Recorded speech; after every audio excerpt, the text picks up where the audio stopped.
In today's video, I'm going to teach you how to fix Canva cookies required. Start by opening your browser settings. If you are in the browser already, look for the menu icon near the top right corner. This can look like 3 dots or 3 lines depending on your browser.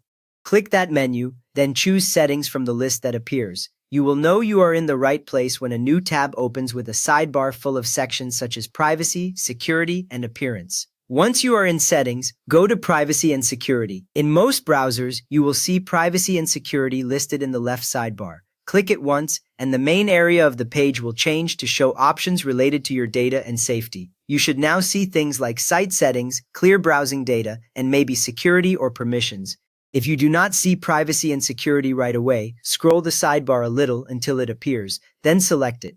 From there, find Cookies or Third-Party Cookies. Look through the Privacy and Security page for a section that mentions cookies, site settings, or tracking.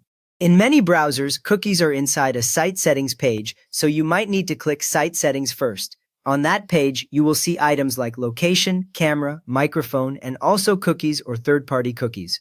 Click the Cookies option once you find it, and wait for the Cookie Settings page to load.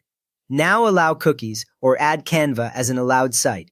On this Cookies page, you will see choices such as Allow All Cookies, Block Third-Party Cookies, or Block All Cookies. If Canva shows a Cookies Required message, it usually means cookies are blocked too strictly.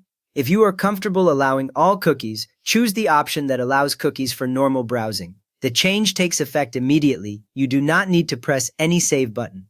If you prefer stricter control, look for an area called Sites that can always use cookies or allowed sites. Click the Add button there and type canva.com as the site address, then confirm.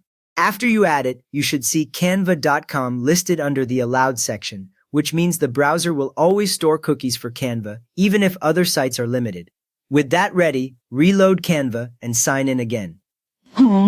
Go back to your Canva tab or open canva.com in a new tab if it was closed. Click the Reload button near the address bar or press the browser refresh key once. The page should reload without the cookies required warning, and you should see the normal Canva home screen or sign-in page. If you are asked to sign in, enter your usual login details and continue. After you sign in, Canva should load your designs and templates as it normally does, proving the cookie change worked. So in this video, you enabled cookies for Canva, so the cookies required error no longer blocks you from signing in. If this helped you get Canva working again, please give the video a quick thumbs up and feel free to subscribe for more simple Canva fixes.